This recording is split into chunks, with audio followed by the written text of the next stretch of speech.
Today I'm trying out a new piece of software called DxO PhotoLab, something I discovered recently, and I was asked if I would be interested in doing some tutorials using that in conjunction with Affinity, which is the software I normally use for my tutorials. So today what I'm wanting to do is run DxO PhotoLab through my standard 6-step raw photo processing workflow and see what we come up with. In future videos, I'll show some integration with Affinity Photo. Let's get at it. So when we first start up DxO PhotoLab, this is basically what the screen looks like. You'll see across the bottom you have thumbnails for all the photos in your collection or folder, and you have a preview of the highlighted photo in the collection. Now what I've done over here is I created a project called DxO1 that has the 4 photos that I want to use for this particular tutorial, but there are ways of navigating your folders.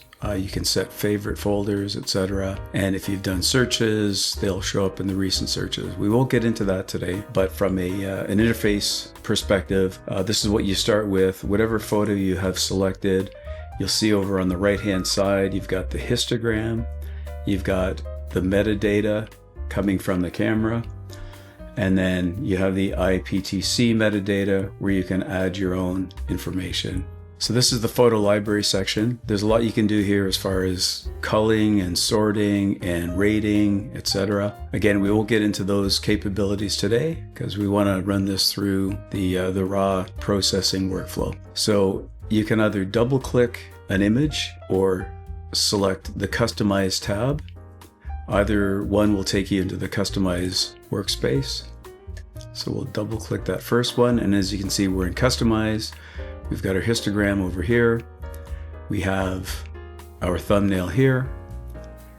And over on the right-hand side, which I thought was kind of cool, is you have basic tools that will always be there if you have no subset clicked at the top. But basic tools will always be there. If you own these modules or these products, then you will have these additional sections over here. But for now, we'll just focus on the basic tools. And so they are laid out in a logical order, a little bit different than the standard workflow that I use. But the sequence isn't always the critical piece. The critical piece is ensuring that all those key items for correcting your image are performed. Now, when you click on any of these headings, it will collapse that section. So we'll start with white balance. And in here, you've got a dropper and you've got the sliders that you can select if you want to refine. So let's use the eyedropper and let's find something that looks like it's a neutral color. That looks pretty good. From here, you could warm it up if you want, or you could cool it down depending on the vibe that you're going for. And so I kind of like it around there.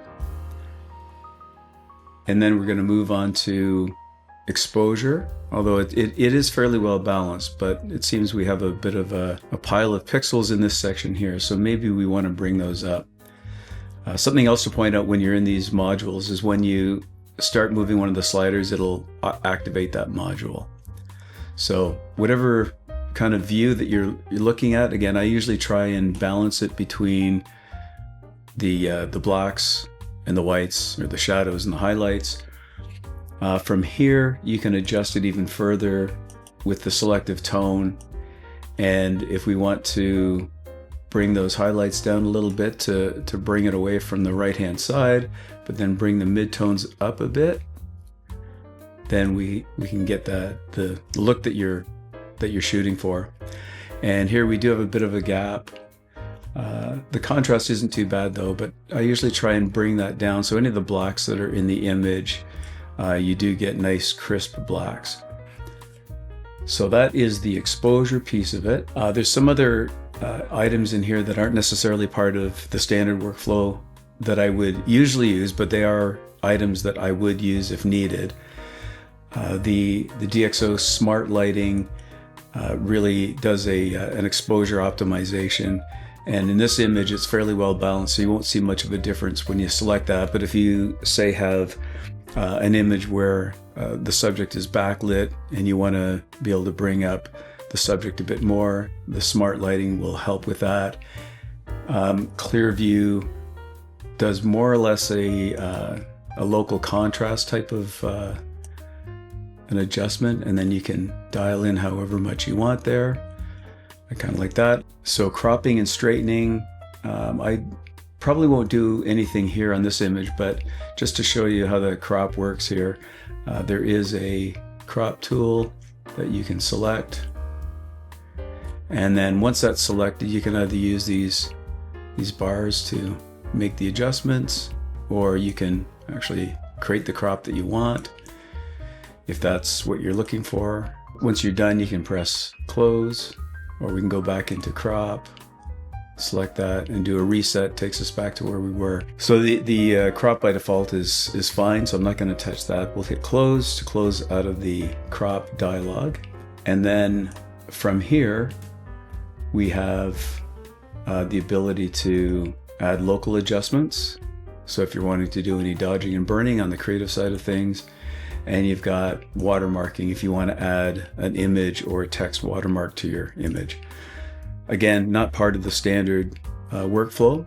Typically what we're looking at is exposure, white balance, lens correction, cropping and straightening if needed, removing any distractions, and then doing any sharpening or denoising as necessary. This image I don't think needs any sharpening, and I don't think it needs any denoising. So we're pretty good here. It's a busy image and it's intended to be that way. This is the Shibuya station, the pedestrian crosswalk.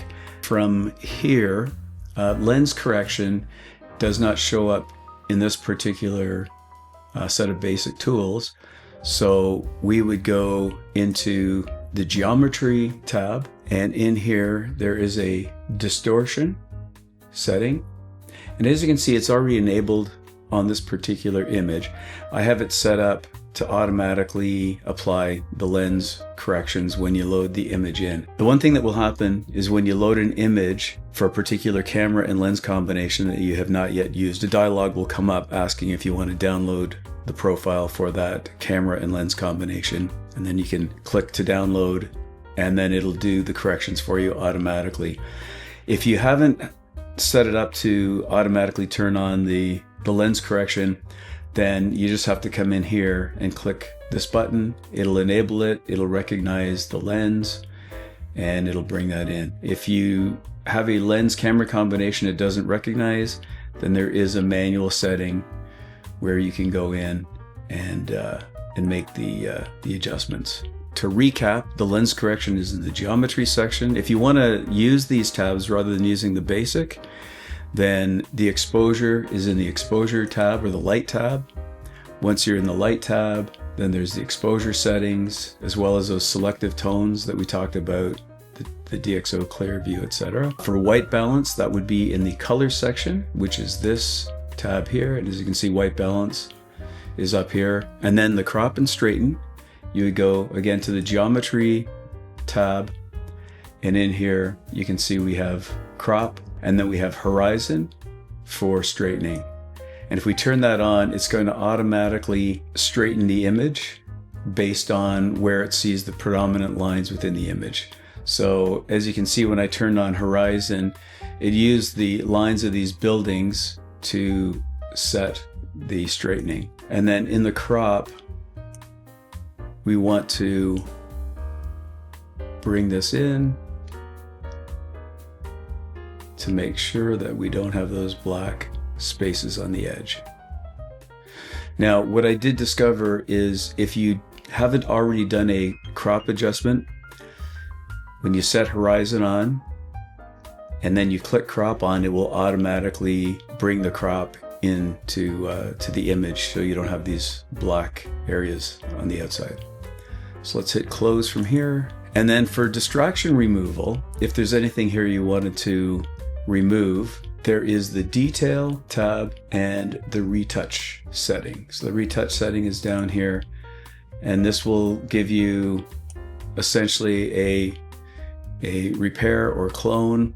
And so, for example, if we wanted to see if we could remove this distraction from the image, it will then automatically find another area within the image to replace that with.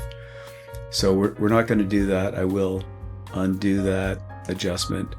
But this does come in handy for some basic distraction removal. Then for sharpening, they have the lens sharpening section, which when you have the lens adjustments set to automatically happen, this will turn on automatically.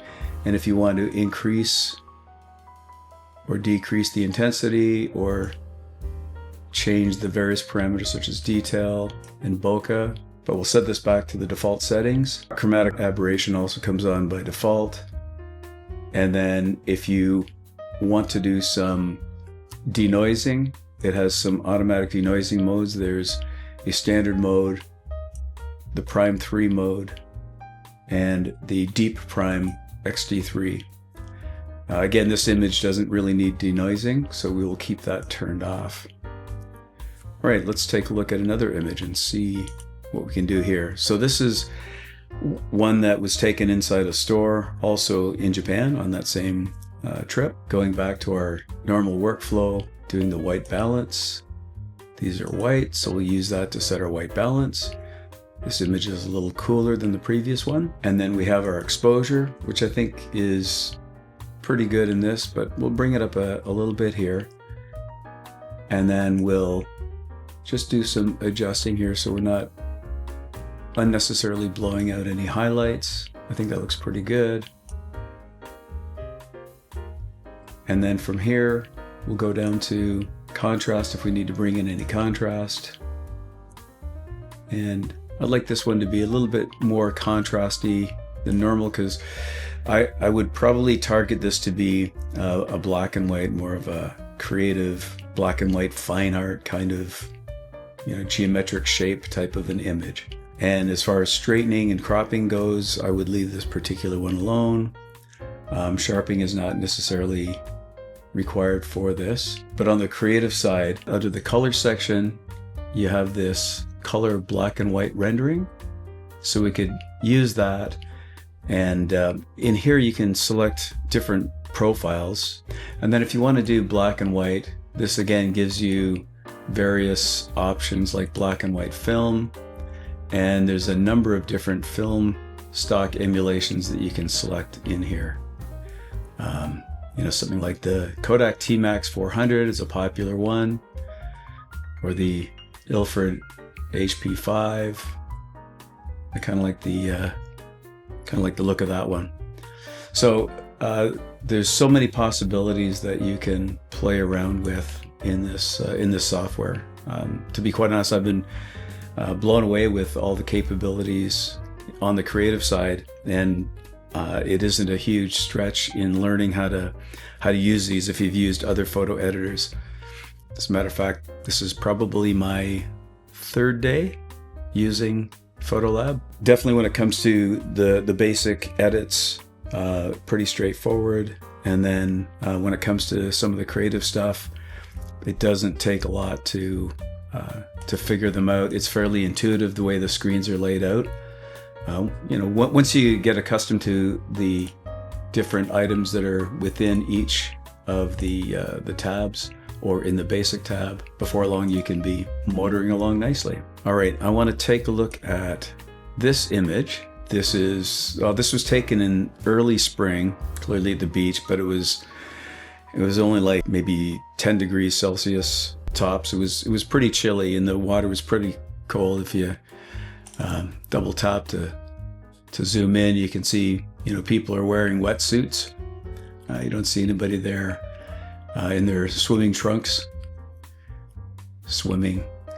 But I took this image. There's kind of that interest with these kids heading towards the water, crouched down a little bit, and lots of open space. So I thought it gave the image interest. And so from here, if we wanted to use the flow that I would normally go through, or starting with lens correction, then that would be in this geometry tab.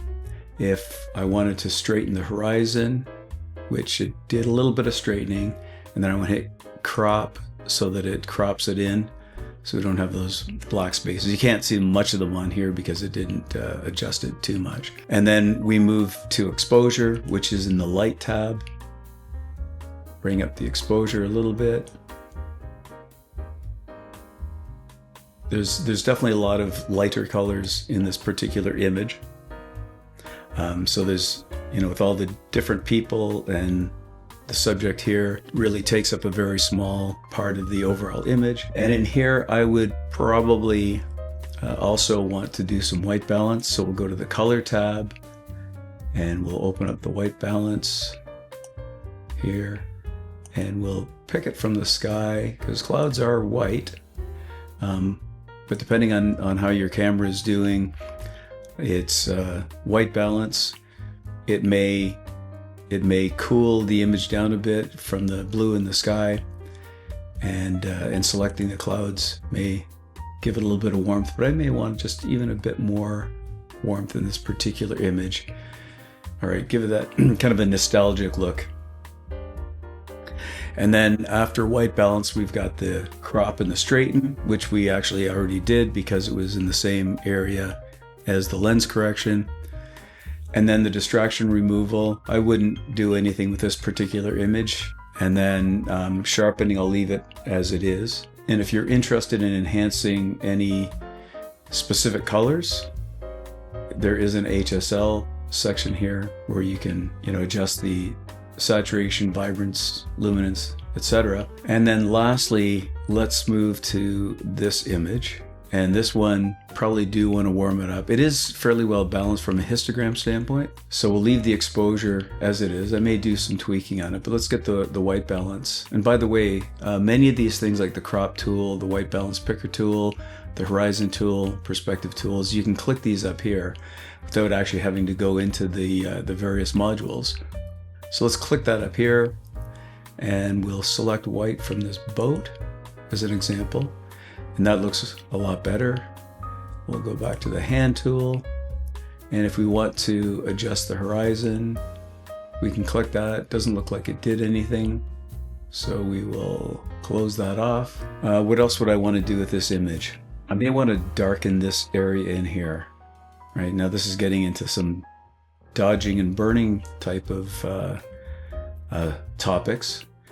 But let's just take a look and see what we can do in our local adjustments section. So I'm going to turn on local adjustments.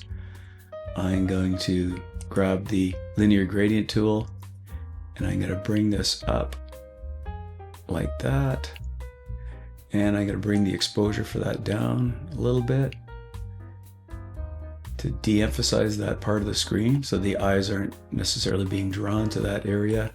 And you can adjust where the drop-off starts and where the drop-off ends in your gradient.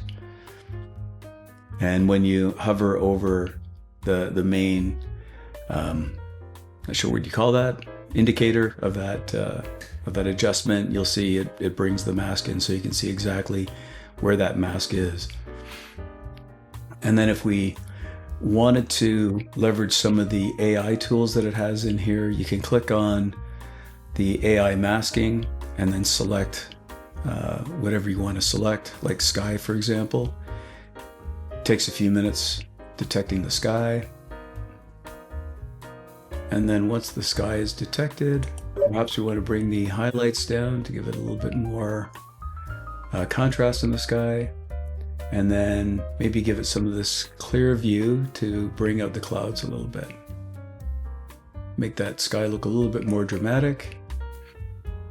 So these are some of the things that you can do with the local adjustments. I'm sure the possibilities are limitless.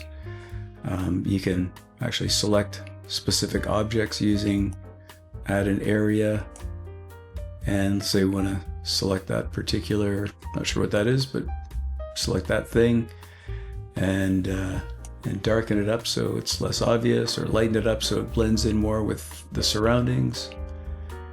Whatever you want to do. It's a great piece of software. You can get a free trial of it and play around with it, or if you want to purchase it, use RON15, RON15 when you check out, and you'll get a 15% discount.